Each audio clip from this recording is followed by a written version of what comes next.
What's good, everybody? It's your girl Shar, and I just want to thank you for tuning into Shar TV because this is absolutely where you want to be. So in today's video, we're going to be talking all things 20s, okay? How to survive in your 20s. It's hard out here. It's hard out here for the real ones. So I'm going to put you on. Although I am still in my 20s, I have hit the halfway mark of 20 because I am 25.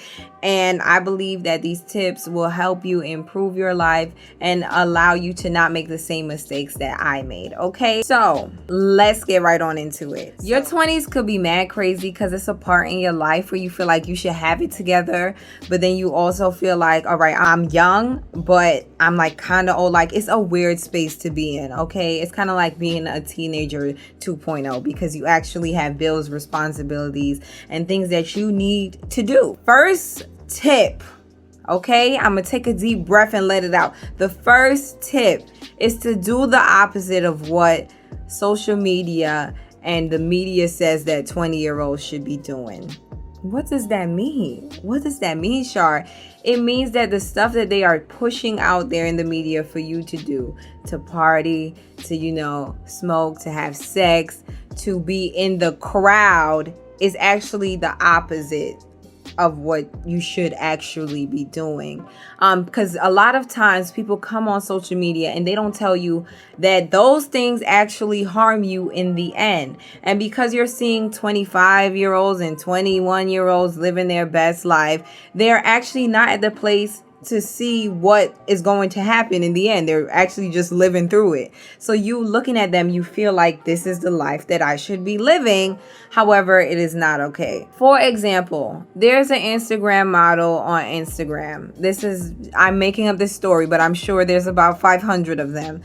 There's an Instagram model on Instagram. She has nice clothes. She has good bags. She has nice shoes. She's 21. She's traveling. She's doing what she needs to do. And you as a 21-year-old might feel like that should be me. That should be the lifestyle that I'm living.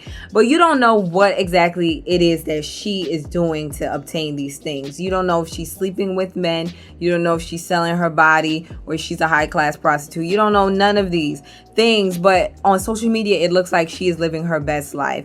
And when you actually sit down and talk to these people, they'll say that they was grinding, hustling, they was bustling, they is self-made, but also no, they was laid down for it, and they received something for it. And like I mentioned, and I will continuously mention in my videos, you are worth more than a Louis, Gucci, Chanel bag. Like, you are worth way more than that. So one thing you shouldn't do is compare yourself to those people who seem to have those get rich quick, living their best life type vibes. And even those men be on Instagram with their nice outfits. I'm telling you, some of them scammed you, scammed your mother, scammed their grandmother, and even tried to scam their own friends just to be fly and just to fit into this area where, people kind of respect them because of their look. Another thing I believe holds back a lot of people in their 20s is getting caught up in the party, drinking, and smoking, and having sex lifestyle. Crack is whack. Heroin could kill. But one of the worst type of substances that you can take is actually legal, and that is liquor. I think a lot of us downplay what liquor is. Diddy has Ciroc. You have all these brands coming out. You have Don Julio. You have Casamigos. They have the summer drink of the year. You got that hen dog, and people are promoting these things as if it is normal. Drinking is one of those things that could really take you out your element. People get into this vibe where it's carefree, it's whatever. We're living it up for the night.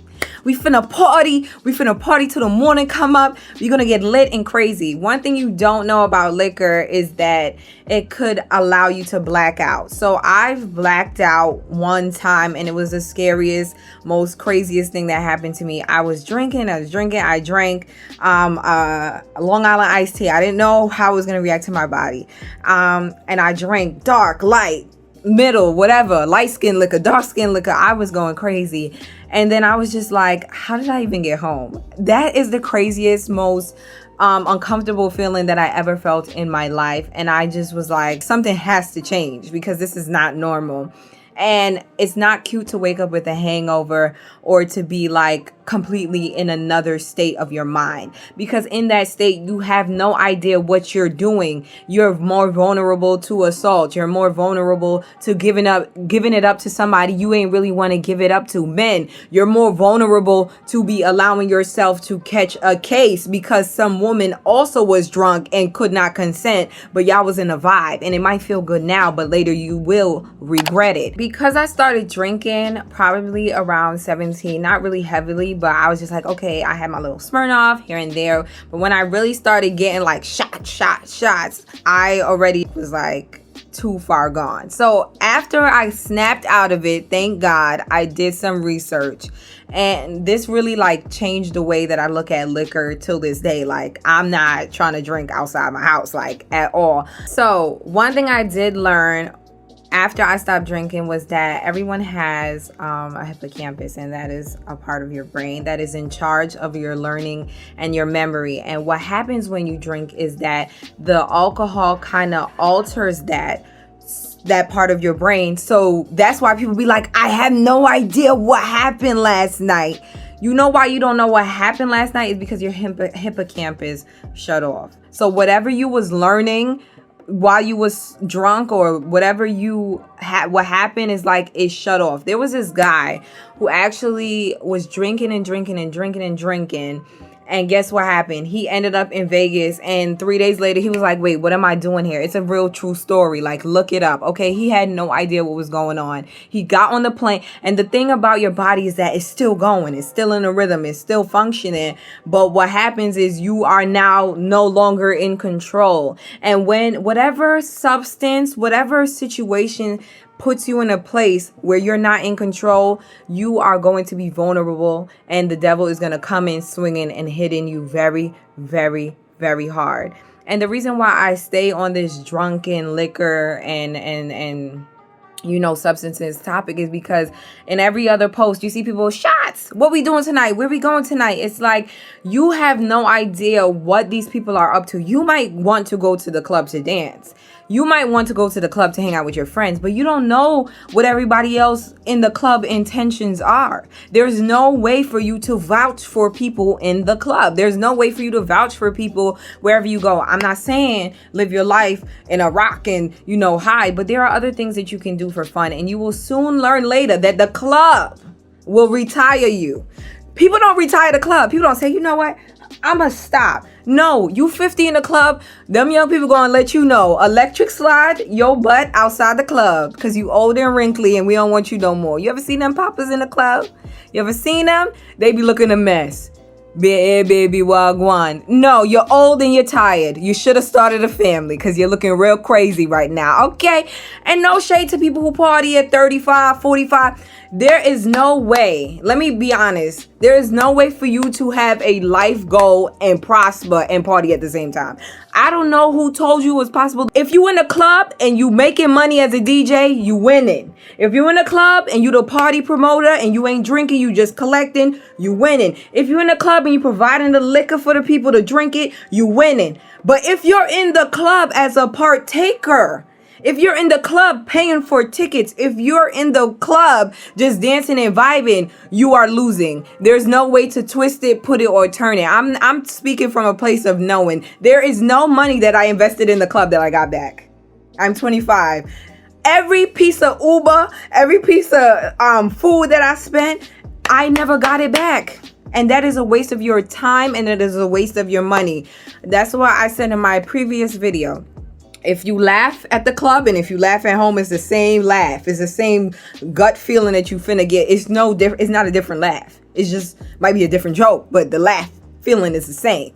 So that's why I say you have to be very careful about where you choose to spend your time. Do not spend your time turning up in the club, going crazy and drinking from people and not vetting out the people that you're going to be around. Period. Like I said before, I'm 25 right now, but there's a whole bunch of things that I wish I knew. So I'm going to help you with some of those things so that you can write it down and see where you can apply this advice in whatever area of your life. One thing I wish I did in my early 20s was say no. Thankfully, I started focusing on really heavy on my purpose at 22, so I didn't get too far out in my 20s. However, this still could apply to you whether you're 20 or 30 and you just feel like your life needs to get back on track. I said no to going out. I said no, I don't got the cash app. I said no, can't call you Uber. I said no, I'm working on myself. No, no, no, no, no, no.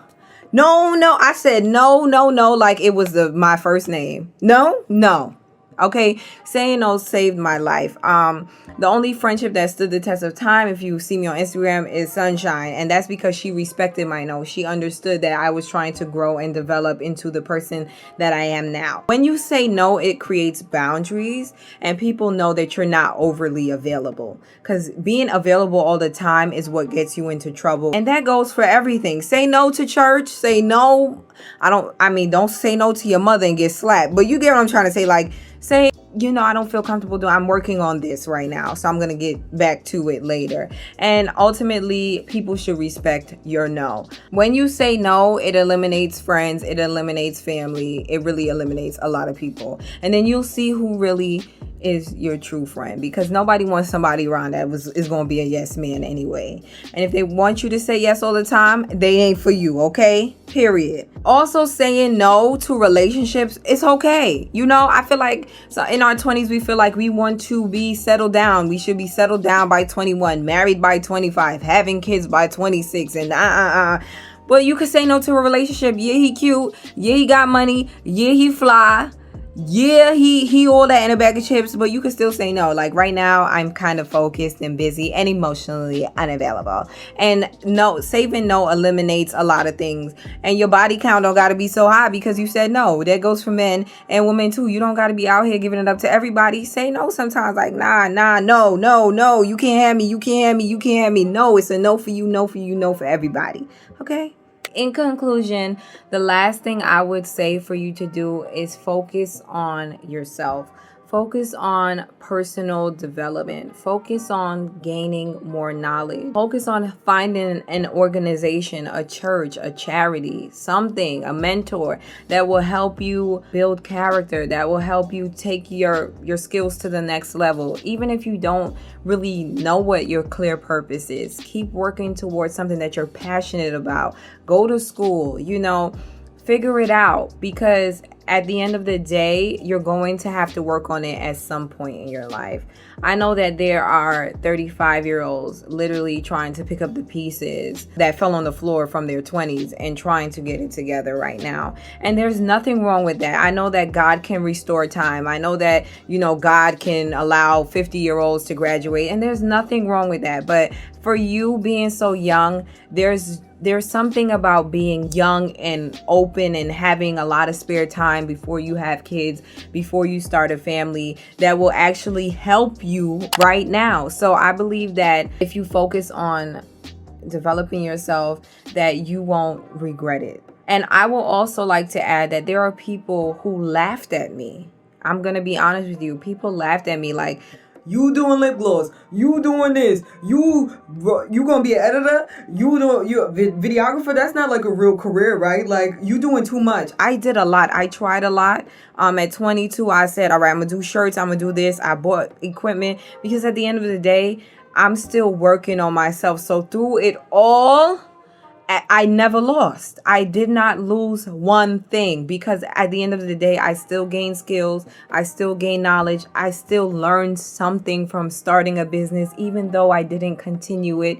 And so really focus on yourself. I'm not saying you can't go out to eat. I'm not saying you can't have friends. I'm not saying to be in a bubble. But I'm saying if you had a family structure that probably wasn't the best, or even if it was the best, and you feel like, they didn't kind of equip me with the tools that I need for life, because a lot of us are just first generation going to college. There's still a lot of us are from immigrant parents.